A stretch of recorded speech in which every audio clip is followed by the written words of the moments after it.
नमस्कार, मी दीपाली बालविश्व मराठी बेबी मध्ये सर्वांचं मनापासून स्वागत। आजच्या व्हिडिओमध्ये आपण पाहणार आहोत की लहान बाळाला लहान मुलांना जेव्हा सर्दी होते, कफ होतो, खोकला येत असतो, म्हणजे बाळ हा आजारी असतो, तर त्यावेळी बाळाची काळजी ही कशा पद्धतीने घ्यायला हवी। योग्य पद्धतीने तुम्ही जर काळजी घेत असाल तर बाळाची ही जी सर्दी आहे लवकर आटोक्यात यायला मदत होते, लवकर सुकायला मदत होते, म्हणजेच बाळाला जो होणारा त्रास आहे हा सुद्धा खूप लवकर कमी व्हायला मदत होते।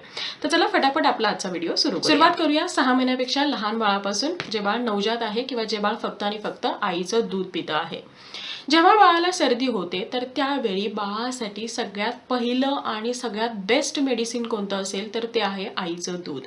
मग ते बाळ नवजात असू द्या किंवा 1-1.5 वर्षापर्यंत जोपर्यंत बाळ दूध पितो आहे तोपर्यंत बाळाला सर्दी झाल्यानंतर जास्तीत जास्त आईचं दूध देणं, बाळाला स्तनपान करणं हे आवश्यक आहे।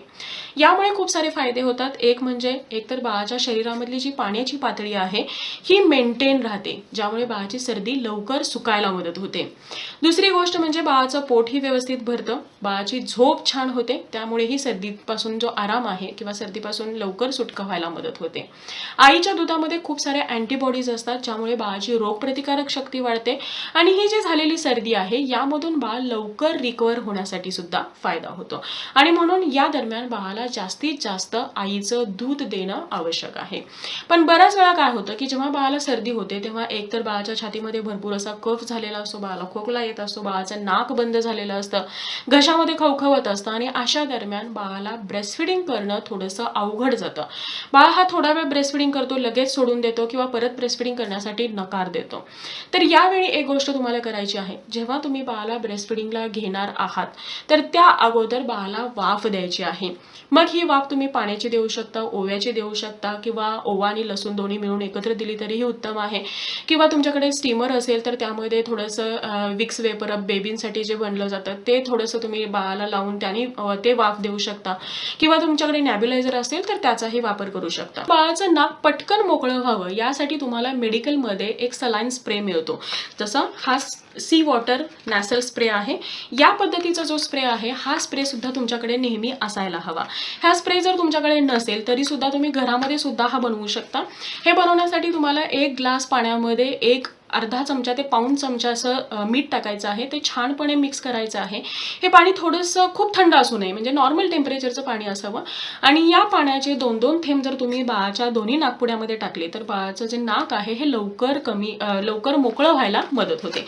या स्प्रेच्या बाबतीमध्ये असं पाणी हे रेडीमेड असतं आणि याला या पद्धतीचं असं स्प्रे करण्यासाठी असतं, तुम्ही नाकामध्ये घालून छान असं स्प्रे करू शकता आणि बाळाचं नाक हे मोकळं व्हायला किंवा बाळाच्या जे नाकामध्ये म्युकस साठलेला आहे, ड्राय झालेला आहे, हा लवकर बाहेर पडायला मदत होते, ज्यामुळे बाळाचा श्वास हा मोकळा होतो, बाळाला कम्फर्टेबल फील होतं। म्हणजे जेव्हा तुम्ही बाळाला ब्रेस्ट फीडिंगला घ्याल तर त्यावेळी बाळाचा घसा असेल किंवा नाक आहे हे मोकळं असेल आणि बाळाला ब्रेस्ट फीडिंग करायला सुद्धा सोपं जाईल। दुसरी महत्त्वाची गोष्ट म्हणजे बाळाला जेव्हा तुम्ही ब्रेस्ट फीडिंगला धरता, छातीला धरता, तर त्यावेळी बाळाला पूर्णतः फ्लॅट झोपवायचं नाही। बाळाचं डोकं हे थोडंसं वरती राहील, 31 ते 40 डिग्रीमध्ये बाळाचं डोकं वरती धरून बाळाला ब्रेस्ट फीडिंग करायचं आहे। कारण जेव्हा बाळाचं नाक हे बंद झालेलं असतं, बाळाचा श्वास कोंडतो आणि तोंडही जेव्हा दूध पिताना बंद होतं तर त्यावेळी बाळाला अनकम्फर्टेबल वाटतं आणि बाळ खूप जास्त वेळ दूध न पिता लगेच दूध सोडून देतो आणि नंतर सुद्धा बाळाचं दूध पिण्यामधला जो इंटरेस्ट आहे हा कमी होतो। दुसरी गोष्ट म्हणजे बाळाचा मसाज आणि अंघोळ। बऱ्याच वेळा आपल्याला असं वाटतं की बाळ आजारी आहे तर बाळाला मसाज करायला हवा का, बाळाला अंघोळ घालायला हवी का, तर नक्कीच घालायला हवी। मसाज आणि अंघोळ ह्या दोन्ही गोष्टी बाळाला आजारपणामधून लवकर बाहेर काढण्यासाठी, बाळाला फ्रेश वाटण्यासाठी, बाळाचा जो थकवा आहे हा कमी करण्यासाठी खूप जास्त फायदेशीर आहे। मसाजच्या बाबतीमध्ये म्हणाल तर जेव्हा बाळाला सर्दी असते तर स्पेशली तुम्हाला त्या दरम्यान बाळाला दिवसातून कमीत कमी 2 ते 3 वेळा फुल बॉडी मसाज देणं आवश्यक आहे। फक्त काळजी एवढीच घ्यायची आहे की या दरम्यान मसाजसाठी जे तुम्ही तेल वापरता हे तेल कोमट असायला हवं। तेल कोणतंही तेल तुम्ही वापरू शकता, फक्त ते कोमट करायचं आहे। विशेषतः जर तुम्ही मोहरीच्या तेलाने, बदामाच्या तेलाने किंवा ऑलिव्ह ऑइलने मसाज करत असाल तर ते या दरम्यान बाळासाठी बेस्ट राहील। अंघोळीच्या बाबतीमध्ये बाळाला अंघोळ ही घालायलाच हवी जेव्हा बाळ स्पेशली आजारी असतो तेव्हा. पण एक गोष्ट लक्षात घ्या, जेव्हा बाळाला ताप असतो तर त्यावेळी बाळाला अंघोळ घालणं शक्यतो टाळा. या दरम्यान तुम्ही कोमट पाण्याने बाळाचं अंग हे एखाद्या कोमट ओल्या कपड्याने पुसून घेऊ शकता. जेव्हा बाळाला सर्दी कफ खोकला असतो तो वाढू नये किंवा तो लवकर आटोक्यात यावा यासाठी तुम्हाला बाळाचे कान, बाळाचे तळहात, बाळाचे तळपाय आणि बाळाची छाती ही व्यवस्थित उबदार राहील याकडे लक्ष द्यायचं आहे. जी बाळं मोठी आहेत म्हणजे ज्या बाळांनी ठोस आहार सुरू केलेला आहे अशा बाळाच्या बाबतीमध्ये आहाराकडे तुम्हाला या दरम्यान विशेष लक्ष द्यायचे आहे.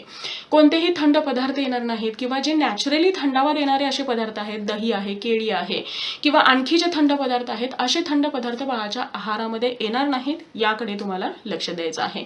त्याऐवजी जे नैसर्गिकरित्या शरीराला थोडीशी ऊर्जा देतात, उष्णता देतात असे जे पदार्थ आहेत याचा समावेश तुम्ही करू शकता.